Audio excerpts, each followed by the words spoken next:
बाहुबली की बातचीत शुरू हो गई चक्ररत्न को लेकर के, राज्य को लेकर के, और फिर बढ़ते बढ़ते बढ़ते बढ़ते बढ़ते बढ़ते 3 युद्ध हो गए और तीनों युद्धों में भरत का पराभव हो गया। तीनों युद्धों में भरत चक्रवर्ती अपने छोटे भैया बाहुबली से हार गए। अब जब सबके सामने हार गए, सबके सामने हार गए तो फिर विवाद शुरू हो जाता है। बच्चे लोग क्रिकेट खेलते ना, फिर देखो जरा कहीं गड़बड़ी कर दे कोई, जरा चिटिंग कर दे कोई, या उसके हिसाब से वो विकेट नहीं ले पा रहा हो या कहीं चूक रहा हो तो उसको कैसा मन उसका बिगड़ता है, ऐसा बिगड़ता वैसा बिगड़, गुस्सा आने लगती है, ऐसा होता है। तो भरत जब तीनों न्याय के युद्धों में हार गए तो मन में उनके आवेश आ गया, मन में उनके क्रोध आ गया, और उस क्रोध में उन्होंने अपने विवेक को खो दिया। क्या विवेक खो दिया? उन्हें ये मालूम था कि चक्ररत्न अपने ही कुल का वंश का घात नहीं करता, चक्ररत्न अपने कुल का वंश का घात नहीं करता, ये उनको पता था। लेकिन क्रोध में ये भूल गए, क्रोध में भूल ही गए। क्या भूल गए क्रोध में? कि रत्न चक्ररत्न कुल का घात नहीं कर पाएगा, और बाहुबली को मारने के भाव से चक्र चला दिया। चक्र चला तो दिया, लेकिन बाहुबली को वो चक्र घूम फिर करके प्रदक्षिणा दे करके भरत के पास वापस आ गया। ये स्थिति बन गई। तो मन का पराभव भी बहुत बड़े दुख का कारण बनता है, क्लेश का कारण बन जाता है। तो ऐसा गुरुवर आचार्य श्री का भाव इस सुनीति शतक में आया है। दुख का मूल कारण शरीर का धारण करना है। दुखों में भी मानसिक दुख सबसे प्रबल है, उसमें भी पराभव से जो होता है वह अधिक प्रबल है। स्वकी शुद्ध आत्मा के ज्ञान होने पर निश्चय से दुख नहीं है। पद्यानुवाद में क्या लिखा गुरुवर ने? मूढ़ सुनो तुम तन धारण ही दुस्सह दुख का मूल रहा। सब दुखों में दुख वही है, मन को जो प्रतिकूल रहा। उसमें भी है महाभयानक दुख पराभव का होता। आत्मबोध हो फिर क्या दुख है, अभाव भव भव का होता। आत्मबोध होने पर अभाव भव भव का संसार की परंपरा का हो जाता है। कभी कभी अच्छा काम करते करते भी कुछ सुनने को मिल जाए तो मन में लगता है यार इतना अच्छा कर रहे हैं फिर भी ऐसा सुनने को मिल रहा, अब हमें काम ही नहीं करना।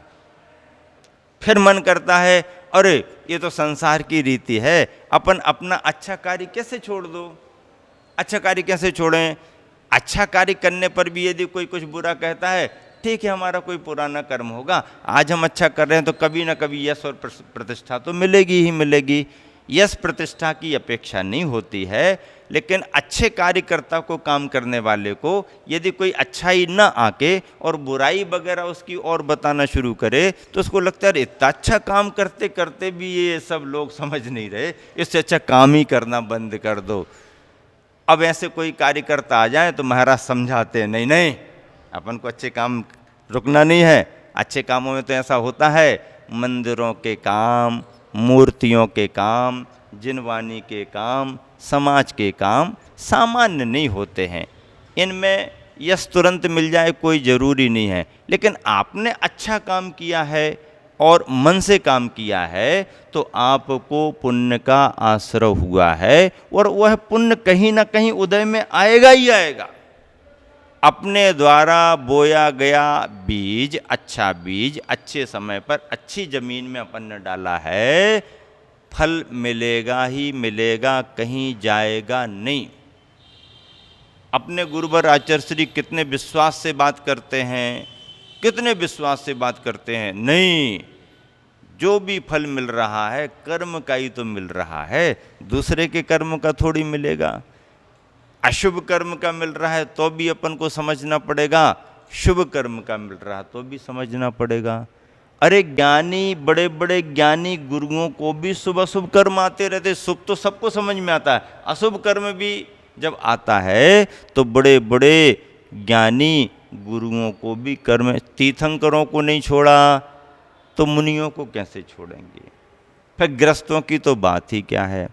और गृहस्थ तो परिवार वाला भी होता है, समाज में भी रहता है, उसको भी बहुत सारी असुविधाएं आती रहती हैं। यहाँ पर आज के स्वाध्याय में आप सबके साथ में अशोक जी भी कलिंजरा वाले आए हुए हैं। कलिंजरा में भी उन्होंने प्रवचनमाला का लाभ लिया था, आज यहाँ पर भी आए हुए हैं और प्रसंग भी अच्छे बन रहे हैं। ये तो अपन को सब छोड़ना है, बाकी बातें अपना अच्छा भाव, अपना अच्छा काम, बस अच्छा कार्य करता तो आंख बंद करके काम करता है और हर व्यक्ति की कार्य की प्रशंसा होती ही होती है। उसका कार्य बोलता है, वो बोले ना बोले उसका कार्य बोलता है। आज देश में देखो, पराभव की जहाँ तक बात करें, पराभव का दुख तो होता है, जीत की खुशी होती है लेकिन पराभव का दुख भी होता है, कोई प्रकट करे या ना करे। यदि इसमें अंतर नहीं होता तो हार जीत ही खत्म हो जाती। अब जीत वालों की खुशी तो ठीक है भैया, सभी को समझ में आ रही, लेकिन हार वालों को कितने क्लेश, कितने विकल्प, संकल्प, पराभव का तो बहुत बड़ा। इसलिए राजनीति से दूर रहने को वृत्तियों को, मुनियों को कहा जाता।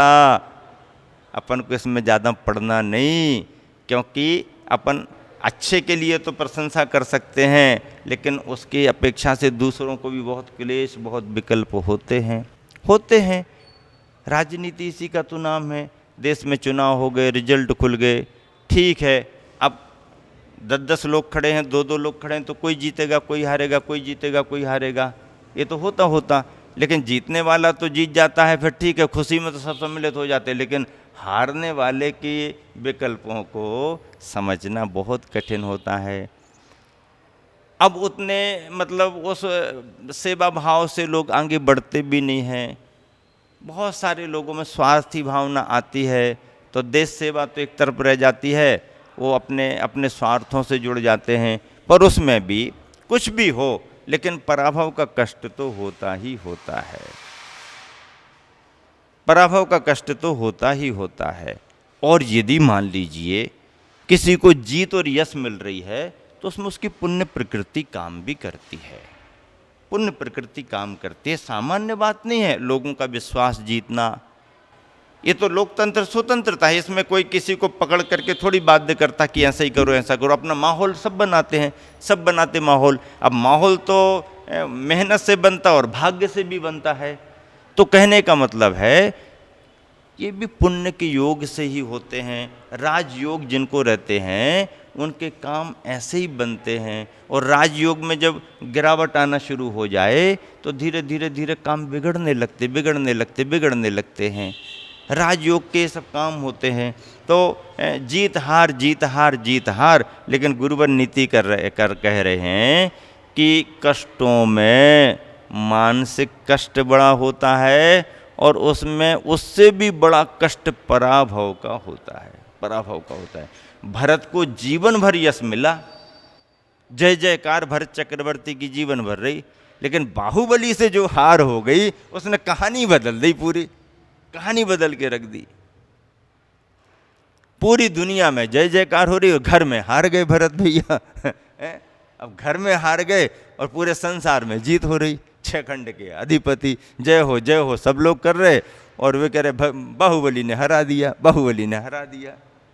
तो मतलब क्या है, मन में विकल्प आ गया। विकल्प आना स्वाभाविक है क्योंकि मन है, संसारी है। तो हार जीत, पराभव ये भी सब होते रहते हैं। दुख है कि नहीं है, पहले ये विचार तो करो। ये तो सम्यक दृष्टि भव्यात्मा को ही विश्वास होता है कि संसार में दुख है। अभव्य जीव को ऐसा लगता नहीं है। अभव्य जीव को कभी दुख नहीं होता, संसार से घबराता नहीं, वो तो बहुत मजबूत है। हाँ, हम और तुम डर जाओगे, वो डरता नहीं है, वो तो मजबूत है, उसका तो संसार हरा भरा बना हुआ है। अभव्य को क्या है, भव्य आत्मा जो होती है वह संसार की इन परिस्थितियों को देख करके भयभीत होती है, दुखी होती है, उससे बचने का उपाय करती है, रत्नत्रय के मार्ग में आगे बढ़ती है। तो ऐसे रत्नत्रय के मार्ग में जो बढ़ते हैं वो भव्य होते हैं और दुख से बचने का उपाय करते हैं। महावीर भगवान जब दीक्षा लेने को तैयार हो रहे थे तो कोई परिवार की सहमति नहीं थी, पिता माता कोई तैयार नहीं थे, कुंडपुरवासी कोई तैयार नहीं थे कि वर्धमान दीक्षा लें, लेकिन वर्धमान ने अपना भाव प्रकट कर दिया, हम तो दीक्षा लेंगे, दीक्षा लेंगे। माहौल बन गया, दीक्षा लेंगे, दीक्षा लेंगे। तो सबके समझाने के बाद माँ ने फिर उनसे पूछा कि वर्धमान आप दीक्षा लेने की बात कर रहे, महल छोड़ने की बात कर रहे, तो कम से कम एक बात तो बताओ, तुमको कमी क्या है, तुमको कष्ट क्या है, बताओ, हम उसकी पूर्ति कर देते हैं। दुख किस बात का है, कोई कमी हो तो बताओ। बच्चे रूठ जाएं, हम नहीं, हम ऐसा करेंगे, हम वैसा करेंगे, तो माँ क्या क्या क्या कुछ करना है, बताओ, जल्दी बताओ, ऐसा करो वैसा करो। माँ ने पूछा, त्रिशला ने पूछा, वर्धमान किस बात का दुख है तुम्हें, बताओ, उसकी पूर्ति करेंगे। तो वर्धमान कहने लगे, दुख की बात बताऊं? हाँ दुख है, आप पूर्ति करोगे क्या? हमारे लिए जिन बातों का दुख है उसकी पूर्ति आप नहीं कर सकती। नहीं, कैसे, बताओ, हम सब पूर्ति करेंगे। किस बात का दुख है? तो वर्धमान जवाब देते हैं, मुझे जन्म का दुख दिख रहा है, जरा का दुख दिख रहा है, मरण का दुख दिख रहा है। मेरे लिए क्या, संसार के प्रत्येक प्राणियों को ये 3 प्रकार के दुख लगे हुए हैं, इन्हें आप दूर कर सकती हो क्या? इन्हें आप दूर कर सकते हो क्या? कर सकते क्या? अब इसका उत्तर माँ त्रिशला के पास नहीं था।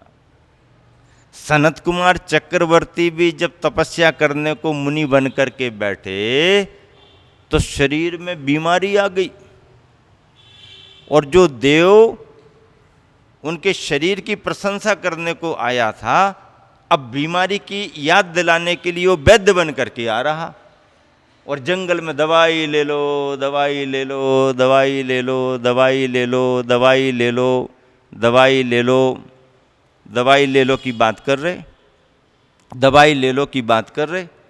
अब वहाँ कौन दवाई ले, कौन दवाई लेगा वहाँ पर? दवाई तो कोई लेता नहीं वहाँ।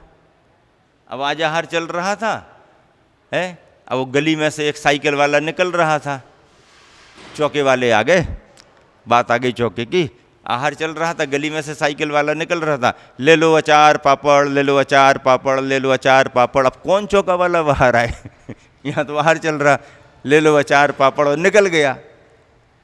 अरे भैया कहीं और जाओ, ऐसा सोच रहे होंगे चौके वाले, यहाँ कहाँ आ गए? सनत कुमार चक्रवर्ती ध्यान करने को बैठे हैं, शरीर में कुष्ठ रोग हो गया है, और वो देव जिसने उनके रूप सौंदर्य को देख करके प्रशंसा की थी, आज उनके वैराग्य की परीक्षा लेने को आया है कि इनके शरीर में बीमारी आ गई, अब हमारी दवाई यहाँ बिक जाएगी। जंगल में कोई नहीं, महाराज जी सामायिक करने बैठे, और वो बार बार घूम करके, ले लो दवाई, सब प्रकार की बीमारियों की दवाई, ले लो दवाई, सब प्रकार की बीमारियों की दवाई, ले लो दवाई, सब प्रकार की बीमारियों की दवाई।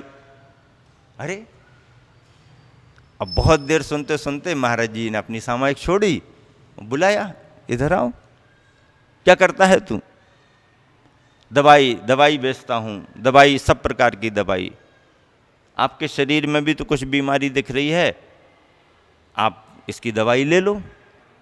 अच्छा दवाई देता है तू, सब प्रकार की दवाइयाँ हैं तेरे पास, सब प्रकार की बीमारियों की दवाइयाँ हैं, चलो आओ, बैठो बैठो बैठो, बिठा लिया। सुन, जो दिख रहा है वो तो ठीक है, लेकिन इससे भी बड़ी बीमारी हमारे को अंदर लगी जो तुमको दिखाई नहीं दे रही। कौन सी बीमारी लगी, कौन सी बीमारी बताओ जल्दी, हमारे पास सब प्रकार की दवाई। मेरे को जन्म जरा और मरण की बीमारी लगी हुई है, तुम्हारे पास उसको दूर करने की दवाई है क्या? अब बुद्धदेव बैठ गया चुप, इसकी तो दवाई हमारे पास है ही नहीं। दवाई है क्या? जल्दी निकालो, जल्दी निकालो, दवाई है क्या? इसकी तो दवाई नहीं तो बोरिया बिस्तर उठाओ और आगे बढ़ो। इस जंगल में तुम्हारा दुकान चलने वाली नहीं, चलो यहाँ से भागो। सोच में पड़ गया। और मैं तो सोच रहा था कि महाराज जी अपने बारे में कुछ बताएंगे, लेकिन यहाँ तो दाल नहीं गली अपनी, यहाँ से तो वापस जाना पड़ रहा। क्यों? क्योंकि वो शरीर को देख करके उनके भावों को टटोलना चाहता था, लेकिन महाराज जी ने इतनी निष्प्रहता से उत्तर दिया और जिस तरह की आत्मिक बीमारी की बात कही तो उसके उपाय उसके पास नहीं। चुपचाप वहां से देव चला गया और उसने परीक्षा जो ली थी सनत कुमार चक्रवर्ती मुनि महाराज को समझ लिया कि ये बहुत महान तपस्वी महाराज हैं। तो बालक वर्धमान ने भी अपनी माँ को यही जवाब दिया कि माँ तुम पूछ रही हो कि किस प्रकार का दुख तुम्हारे लिए है, तो मेरे को दुख किस प्रकार का, इसके दूर करने के उपाय तुम्हारे पास हैं क्या? माँ त्रिशला के पास उसका उपाय नहीं था। तो त्रिशला को चुप देख करके वर्धमान ने कहा, इसीलिए तो माँ मैं इन बीमारियों को दूर करने का उपाय तलाश रहा हूँ, और वह रत्नात्रय का मार्ग है। बालक वर्धमान समय पाकर के रत्नात्रय के मार्ग पर आगे बढ़े, मुक्ति के मार्ग पर आगे बढ़े, तपस्चरण के मार्ग पर आगे बढ़े। गुरुवर आचार्य श्री ने सुनीति शतक में इस नीति में जो रूपक रखा है, 3 बिंदु उस पर निश्चित होते हैं कि संसार में दुख का कारण, मूल कारण शरीर को धारण करना है। एक बात, शरीर को धारण जीव करेगा तो दुख उसे मिलेगा ही मिलेगा, तय है। दुख का मूल कारण शरीर को धारण करना, एक बात। फिर दूसरी बात, यदि शरीर के साथ मन मिल गया तो मन के अनुकूल कार्य नहीं होना, मन के प्रतिकूल कार्य होना, या मन में क्लेश और विकल्प किसी निमित्त से आ जाएं तो मानसिक संताप भी दुख का बड़ा कारण है। शरीर के कष्टों को जीव फिर भी सहन कर सकता है, लेकिन मानसिक कष्टों को सहन करना सभी को संभव नहीं होता, और उन विकल्पों को दूर करने में समय लगता है। मन के विकल्पों को दूर करने के लिए ज्ञान के साधन, ज्ञान का उपदेश आवश्यक होता है।